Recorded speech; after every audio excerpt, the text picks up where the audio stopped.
শুভ সকাল বন্ধুরা। আজ হচ্ছে বৃহস্পতিবার। আর বৃহস্পতিবার দেখো পুজো টুজো করে ধুনো নিয়ে দেখো সব ঘরে দেখিয়ে নিচ্ছি। আমি প্রতি বৃহস্পতিবারই জানো তো ধুনো দিই, কারণ আমার ধুনোর গন্ধটা ভীষণ ভালো লাগে। আর এখন আবার ঘরে ধরো রং টং হয়েছে বলে, নাহলে আগে আমি প্রতিদিনই দিতাম, কিন্তু এখন আমি মানে সপ্তাহে একদিন দিই বৃহস্পতিবার। আর দেখো ধুনোটা নিয়ে নিচে চলে এসেছি, একদম দরজা খুলে একদম বাইরেটা তো দেখিয়ে দিলাম। এই দেখো রাস্তায় আমার দরজার সামনে খুব ভালো লাগছে। আর আজকে এত সকাল সকাল পুজো করছি না, মনটা ভীষণ ভালো লাগছে। কতদিন যে এইভাবে ঘর দুয়ার পরিষ্কার করে পুজো করতে পারিনি তার নাই ঠিক। আমি মানে আমার খুব কষ্ট হতো যে পুজো করার পর আমার কাজের মেয়ে এসে ঝাঁট দিত, মুছতো, সব কিছু বাসন ধুতো, কাজ। আমার তখন খুব নিজেকেই অপরাধী মনে হতো, কিন্তু তবুও আমি সকালে একবার করে সব পরিষ্কার করে নিতাম। এই মাত্র পুজো করতে এসে সব মিলে দিয়ে গেলাম, যে বাইরে কাজের মেয়ে ভেতরে মিলেছিল সেটের তলায়, আমি সব বাইরে মিলে গেলাম। আর কী পরিমাণে মেঘ করেছে দেখো, চলো ব্যাক ক্যামেরা করে দেখাই, দাঁড়াও কী পরিমাণে মেঘ করেছে দেখো। চলো সব তুলি, এই মাত্র সব ক্লিপ এঁটে এঁটে দিয়ে গেলাম, যে না জিনিসগুলো একটু রোদ, খুব তখন রোদ হয়েছিল যে শুকিয়ে যাক, কিন্তু কি করবো বলো তো, এক্ষুনি সব দেখো সব শুকিয়ে গেছে, এক্ষুনি সব ভিজে যাবে। আমি ভাবলাম তুলবো না, মেয়ে বললো মা তুমি তুলে এসো গা। চলো তুলে নিই দিই, তারপরে তোমাদের সঙ্গে কথা বলছি, আর এখনই ঝিরঝির করে নেমে যাবে। এত বৃষ্টি না, একেই বলে গো বর্ষাকাল। ভেতরে সব মিলে দিলাম, সব শুকিয়ে গেছে জানো তো, যে সব ভেতরে মিলে দিলাম ভালো হলো। দেখো রায়ের জামা কাপড়গুলো সব মিলে দিয়েছি দেখো। তো ছাপ চ লাড্ডু দেখো চলে এসছে, দেখো দেখো লাড্ডু। চলো মেয়ে বৃষ্টিটা হবে মনে হয়, ওই হলে কি হবে বলো তো, ঝিরঝির ঝিরঝির করে হবে বেশি। আবার দেখো আবার চকসার মতো করে গেল, দেখো চা দেখো আকাশে মেঘটা কেন, সবাই ছাদ দেখে কাপড় যেমন তুলে নিয়েছে, কেউ রাখেনি। চলো নিচে অনেক কাজ আছে, ছাদে থাকলে হবে না।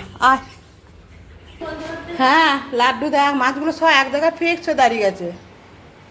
এই দেখ এ খালি এখানে, এরা এখানটা আছে, এখানটা একটা মাছ মরে গেছে। হ্যাঁ হ্যাঁ হ্যাঁ আজকে নয়, সেদিন মরেছে। তারপর এতক্ষণ ছাদে গিয়ে লেবুগুলো দেখছি সব খসে খসে পড়ে গেছে, দিয়ে কটা লেবু আর লঙ্কা তুলে নিয়ে চলে এলাম। মানে দেখতে পাওয়া যাচ্ছে না জানো তো, আর লেবুগুলো মনে হয় গাছে জল নাই বলি এগুলো লেবুগুলো খসে খসে পড়ে যাচ্ছে। দিয়ে তারপরে দেখো আমি সেই সরটা যেটা তুলি না ঘি করার জন্যে, দিয়ে একদম এক টিফিন কোটো হয়ে গেছে দেখো। এবারে তো বেশি দিন রাখলে সরটাই নষ্ট হয়ে যাবে, ওই জন্য এই সরটা বড় দেখো ওই গামলাটায় ঢেলে নিচ্ছি। ঢেলে নিয়ে একে হাতে করে করে একদম মানে আগে তোমার ইয়ে দিয়ে বিটার দিয়ে করতাম, কিন্তু এখন হাতে করে করে দেখো কতটা ননি হয়েছে দেখো। এটাকে বলে ননি জানো তো, মানে যে মাঠাটা হয় দিয়ে এটা হয়েছে। আর এটা হচ্ছে সেই তোমার যে জলটা হয়, মানে ঘষে জল দিয়ে যেটা মাখনটা তোলা হয়, মাখন দিয়ে সেটা এখনও রয়েছে দেখো জলের মধ্যে। হ্যাঁ যাই হোক, এটা তো আর কিছু করা যাবে না, এটা আমি ফেলেই দিই, অনেক আবার খায় জানো তো। আমরা ছোটোবেলায় অনেক খেয়েছি, আমার মা করতো তো খেয়েছি। তবে দেখো কতটা ঘি হয়েছে দেখো, একবার কত সুন্দর ঘিটা হয়েছে দেখো। আর এই ঘিটা জানো তো নরম নরম আছে করতে হয়, বেশি যদি তুমি মানে গ্যাসের ফ্লোটা বাড়িয়ে দাও না, তাহলে একদম তলাটা পুড়ে যায়। কিন্তু আমি একদম কড়া করে করি, দেখো কতটা ঘি হবে তোমরা আন্দাজ করে বলো। আমার তো অত আন্দাজ নাই, তাও অনেকটাই ঘি হয়েছে। ঠান্ডা হলে তবে তোমার শিশিতে ঢেলে রাখবো। আর আজকে রান্না করব তোমার এই ঘি করলা ভাজা, এইভাবে বুনিয়েছি যেমন আলু আলু ভাজা কাটে, আমি ঠিক ওই রকম করে কেটেছি। এটা তোমার একটু কালো জিরে আর পোস্ত দিয়ে এটা তোমার ভাজবে বেশ খরা খরা করে, খেতে ভীষণ ভালো লাগে। আমার আসতে পারিনি সকাল থেকে, মানে কি বলো তো, আগে যে মেয়েটা কাজ করছিল না, সেই মেয়েটা আজকে চেঞ্জ হয়েছে, তাকে চেঞ্জ করেছি, মানে সে আর পারছে না, তার শরীর খুব খারাপ। দিয়ে তোমার সে আজ থেকে আমি বলেছি আসতে হবে না, অন্য একটা মেয়েকে রেখে দিয়েছি। তারা মেয়ে আগেও আমার বাড়িতে কাজ করেছে, আমি বলেছিল যখন ছেড়ে গিয়েছিলো যে কাকিমা পরে দরকার হলে আমাকে ডাকবে, আমি আসবো। দিয়ে আবার আমি বললাম করবে, বললে করবো, দিয়ে ওই জন্য রেখেছি। দিয়ে ওরা 6:30টায় কাজে এসেছিলো জানো তো, 6:30 দিয়ে 7:30টায় কাজ করে দিয়ে চলে গেছে। আমি কাঁচা বাসন ধোয়া মোছা সব করে দিয়ে গেছে, এত সুন্দর ঘর মোছা না, তখনই পরে দেখাবো দেখবে। আর দিয়ে তারপরে তাহলে অনেকটা আমি 5:30টায় উঠেছি আজকে। দিয়ে আজকে কিন্তু এক্সারসাইজ করতে পারিনি, 5:30টায় উঠেছি বলে যে এক্সারসাইজ করেছি তা না, কাল থেকে 4টার সময় উঠবো, দিয়ে একটু এক্সারসাইজ করে নেবো, তাহলে আর অসুবিধা হবে না। দিয়ে তোমার উঠে ওরা কাজ করে দিয়ে যাওয়ার পর আজ বৃহস্পতিবার ধরো, দিয়ে তারপরে আমি ঠাকুরের বাসন ধুয়ে ঠাকুর ঘর মুছে ফুল তুলে রেখে দিয়ে এসেছিলাম। দিয়ে রেখে দিয়ে এসে ওরা কাজকর্ম আমি বাসি কাপড় ছেড়ে একটু কয়ে গিয়েছিলাম, নাহলে তো ঠাকুর ঘরে ঢুকতে পারিনি, ধরো ফুল টুল তোলা একটু ঠিক নয় ধরো। দিয়ে তোমার ওরা কাজ করে দিয়ে যাওয়ার পর আমি একটু লেবুর জল একটু চা খেয়ে স্নান করে দিয়ে তারপরে তোমার পুজো করে এসেছি। আজকে আমার অনেক সকালে পুজো হয়ে গেছে, দিয়ে পুজো টুজো করে এসে আজকে যেন তো মানে সময়টা কাটছে না, মানে অনেক সময় আজকে অপরন্ত সময়।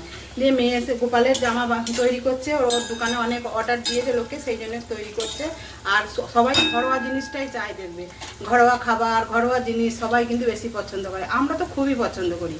কে পছন্দ করে জানি না, আমরা ঘরোয়া খাবার ঘরোয়া সব জিনিসটা ঘরোয়া পছন্দ করি।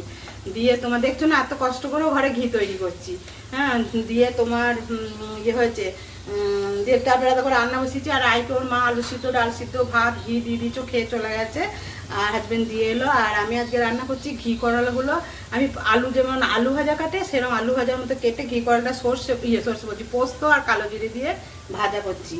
আর এইখানে করছি তোমার পটল আলু কেটে রেখেছি, এ দেখো ক্যাপসিকাম দিয়ে এটা আমি ছানার তরকারি করব। আর কালকে অল্প একটু পোস্ত আছে, এই দিয়ে খাওয়া হয়ে যাবে। আর তোমার একটু চাটনি কিছু করলে হতো, কিন্তু টমেটো আছে আর কিছু নাই, কিন্তু একটু আনারসের চাটনি আছে, ওইটা দিয়ে খেয়ে নেবো। দেখো কি সুন্দর ভেজেছি, দেখো একদম মচমচে করে ভেজেছি। এবার তুলে নিই, দাঁড়াও দেখাচ্ছি তোমাকে। এই দেখো কি সুন্দর ভেজে নিয়েছি, দেখেছো একদম মচমচে করে ভেজে নিয়েছি। এইটা এবারে তুলে নেবো, তুলে নিয়ে তারপর তোমার এতেই পটলগুলো ভেজে নেবো। আর তেলটা ঝরিয়ে ঝরিয়ে যদি না তেল তোলা হয় না, তাহলে অনেকটা তেল মানে থেকে যায়, এই জন্য তেলটা একটু ঝরিয়ে ঝরিয়ে নিয়ে তুলে দিয়েছি। দেখো দেখেছো সর্ষে পোস্ত সর্ষে বলছি, খালি সর্ষেই বেরিয়ে যাচ্ছে, পোস্ত আর কালো জিরেগুলো রয়েই গেছে। দেখো আসলে কি বলতো, যখন এটা ভাজা হয়ে যায় না, ও গায়ে যেটুকু লাগা লেগে যায়। আর তেলটা অনেকটা দেওয়া হয়ে গেছে তো, দিয়ে ওই জন্যই এটা মানে তোলা যাচ্ছে না। দেখি যতটা পারি তুলে নিই। পটলগুলো ভেজে নিই এই তেলেতেই, অনেকটাই তেল রয়েছে। দেখো পটলটা ভাজা হয়ে যাবে, তারপরে পটলটা অল্প একটু ভাজা হয়ে গেলে আলুটা দিয়ে দেবো। পটলটা একটু ভাজা হোক, দিয়ে তারপর আলুটা দেবো। হ্যাঁ দাদি একটু আমি জিজ্ঞেস করে নেবো, দাদি একটু আমি জিজ্ঞেস করে নেবো। তারপরে দেখো পটলগুলো ভেজে নিয়ে তুলে ছানাটা ভাজবো। আর জানো তো সবাই আমাকে বলে তুমি এত কাজের এনার্জি পাও কোথা থেকে। দেখো যারা কাজকে ভালোবাসে না তাদের এনার্জি পেতে হয় না, যারা কাজ করতে ভালোবাসে, যারা কাজ মানে ভালোবাসে, তাদের কিন্তু এনার্জি নিজে নিজেই চলে আসে। তা বলে কি আমার শরীর খারাপ হয় না, আমার কষ্ট হয় না, আমার ক্লান্তি লাগে না, আমার সবই লাগে। কিন্তু কি বলো তো, আমি কাজ করতে ভীষণ ভালোবাসি। আমি কাজের মধ্যে থাকলে জানো তো আমার মনে হয় আমার মাইন্ডটা ফ্রেশ থাকে। আর আমি যখন বসে থাকি না আমার ভালো লাগে না, আমি বসে থাকলেও আমি ঠিক একটা কুটকাম কিছু একটা কাজ করব। আর দুপুরে আমি ঘুমাই না জানো তো। যখন আমি ভেলোর গিয়েছিলাম ট্রিটমেন্ট করতে, আমার শরীরে একটু প্রবলেম হয়েছিল, তা ওখানকার ডাক্তার আমাকে বলেছিল যে আমি দুপুরে একদম ঘুমাবেন না, দুপুরে ঘুমালে আপনার রাতে ঘুম আসবে না, তখনই আপনার শরীর আরও বেশি খারাপ হবে। হ্যাঁ, তা ওনার কথাটা আমি আজও মাথার মধ্যে রেখে দিয়েছি। হ্যাঁ, তা বলে আমি দুপুরে কি একটু বিছানায় গড়াই না, না শুই না, আমি শুই কিন্তু আমি ঘুমাই না জানো তো। আমার ঘুম আসেও না আর আমি ঘুমাইও না। আমি হয়তো ওই আধ ঘন্টা কি 15 মিনিট একটু রেস্ট নিই, দিয়ে তারপরে আমি আবার নিজের কাজ করতে শুরু করি। আর দেখো আলু ভাজাটা শেষকালে করছি। এটা আমার আই বিকালবেলা এসে আলু ভাজার মুড়ি খাবে, ও আলু ভাজা খেতে এত ভালোবাসে না তোমাদের কি বলবো। রুটি দিয়ে আলু ভাজা খাবে, লুচি দিয়ে আলু ভাজা খাবে, তারপরে মুড়ি খাবে আলু ভাজা দিয়ে। তারপরে দেখো চলো কি রান্না করেছি দেখিয়ে দিই। আর দেখো পটল আলু আর ছানার বড়া দিয়ে তরকারি করেছি, নিরামিষ একদম। আর এই ভাতটা লাড্ডুর জন্য ঠান্ডা করতে দিয়েছি। আর এখানে যে ঘি করলাটা ভাজলাম পোস্ত আর কালো জিরে দিয়ে, আজকে লাঞ্চে হয়েছে। আর একটা মজার জিনিস করেছি তোমাদের দেখাই, এই দেখো এটা কি বলো তো, দেখি তোমরা বলতে পারো নাকি। হলুদ মানে ভাতটা দেখলে ওইটা সেদিন আমি সেই শিবরাত্রি মানে শিবের মাথায় জল দিয়েছিলাম, দিয়ে গোবিন্দভোগ চালের ভাত করেছিলাম না, যে সেই গোবিন্দভোগ চালের ভাত কিছুটা এতটা বেঁচেছিল আমি রেখে দিলাম। আর ফ্যান জড়িয়ে করেছিলাম তো একদম ভাতের মতো, দিয়ে ওইটাতে আমি দিলাম তোমার কাজু কিশমিশ, তারপরে তোমার গাজর ক্যাপসিকাম এইসব দিয়ে একটু ঘি দিয়ে আমি একটু ফ্রায়েড রাইসের মতো করে রাখলাম। খেতে ব্যাপক হয়েছে, আমি 1 চামচ খেয়ে দেখলাম দারুণ লাগছে খেতে। চলো তাহলে এবারে লাঞ্চটা করে নিই গা। দেখো একজনে বসে আছে শশা খাচ্ছে, ও খাওয়ার আগে প্রতিদিন একটা করে শশা খায়।